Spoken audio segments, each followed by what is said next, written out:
Hi, Jack. It's good to be here with you. Hi, Seth. It's good to be here. Tell me a little bit about your practice. Let's go all the way back to the beginning. My practice started, my private practice started in 1985, a year after I finished my training in psychiatry. I was working full time at the hospital downstate in Brooklyn, and I decided that I thought I might want to see a few patients privately. What happened at the time was there were maybe three gay psychiatrists in New York City, so people were asking for, they wanted a gay psychiatrist, but my training had been very much, don't talk about yourself, don't reveal yourself, so I had to decide whether I wanted the patients or I wanted to keep the purity of my training. So I decided on the patients. And so it turns out that my practice, I've almost always had about 60% gay men in my practice, which was led to my writing a book about doing psychotherapy with gay men in the 1990s. How was the book received? I think it went well. It was an academic book. It went through two printings. It's actually still available because in the modern era, you can go to Amazon and order a copy, and they print it up for you on demand. So it's still in print. And tell me a little bit about your own journey in terms of leadership at the APA and some. Yes, well, I started getting involved with APA in my at the local level. We had a New York branch in the 1980s. We had a committee on gay and lesbian issues, and I joined that committee.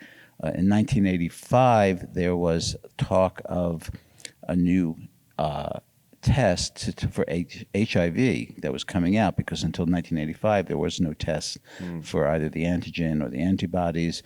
And so I had suggested that maybe we needed some way to deal with that because it might create some mental health problems, that people would be who got tested but weren't showing any symptoms.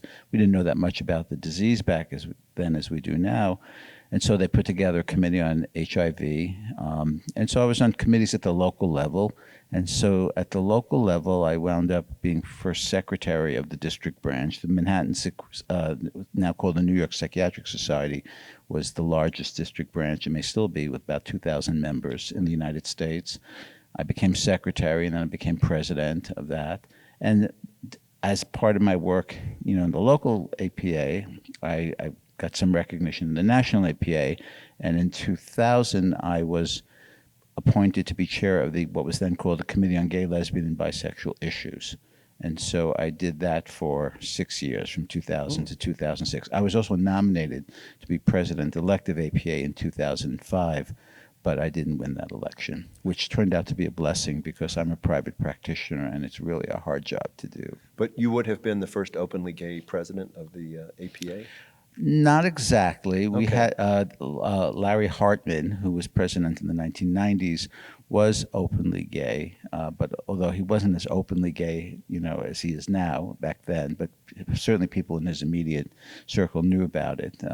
But now we just had a new friend and colleague, Petros Lavunas, just was elected president-elect, so times are changing. Yeah. And speaking of times changing, let's talk about gay marriage and kind of the trajectory. So we can maybe go back a little bit in time and trace through some of that with me. So I have talked about how the work of the APA helped bring about gay marriage in my own publications. In 1973, the American Psychiatric Association removed homosexuality from the DSM-2. We're now at DSM-5 text revision, but that was the DSM-2. And one of the things that happened as a result of that is you had you removed a medical rationalization for discrimination. That is, people could say, "Oh, you can't, work in our school. You have a mental disorder." Talking about the stigma, but I mean, really, the stigma of having a mental disorder was really part of why people wanted the diagnosis taken out of the manual. So as a result of that, it came out of the manual, but we did not really have a national policy discussion about the status of gay people until 1993, when President Clinton tried to remove the ban on gays in the military. And one of the results of that discussion was, which went on for quite a while, was on the news and everything. One of the results of that discussion was that they had Don't Ask, Don't Tell, which was later reversed, more than a decade later. But the discussion was very interesting. So I had a friend who had just graduated from law school, and she got a job in the Justice Department right after, about 2 years after the Don't Ask, Don't Tell debates. And I said, "Oh," and she was a lesbian. She still is a lesbian. But I said, I said, "Did you have to have a security clearance to get this job? Because they didn't allow people to work in the federal government for many years."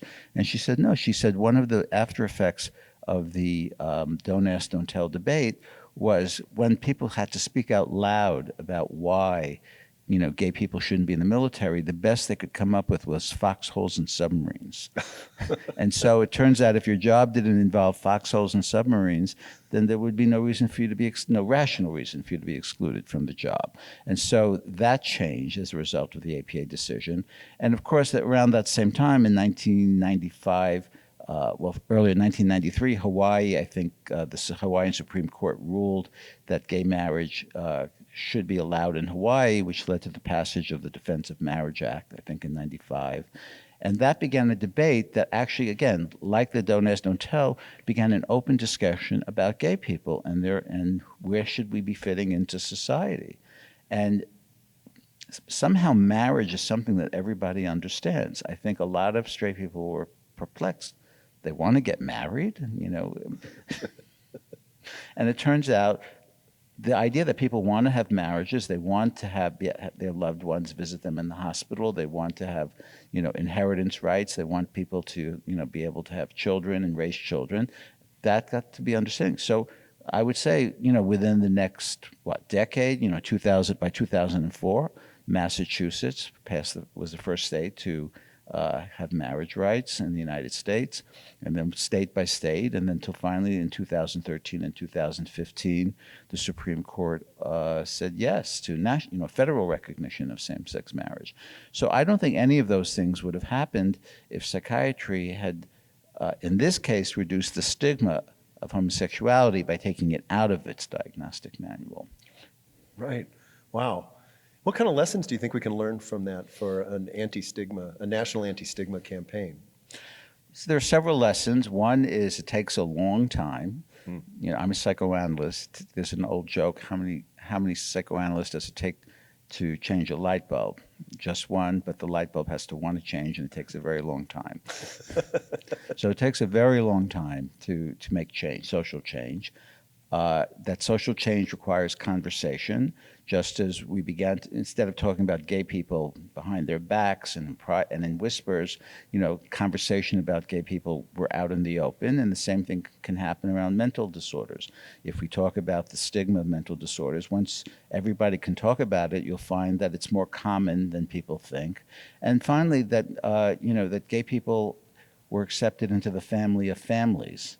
Mental disorders are about something that affects families, and I think if we try and move toward trying to destigmatize mental disorders, one way to do that is to talk about it from a family perspective, because it's something that affects probably every family in the United States. Yeah.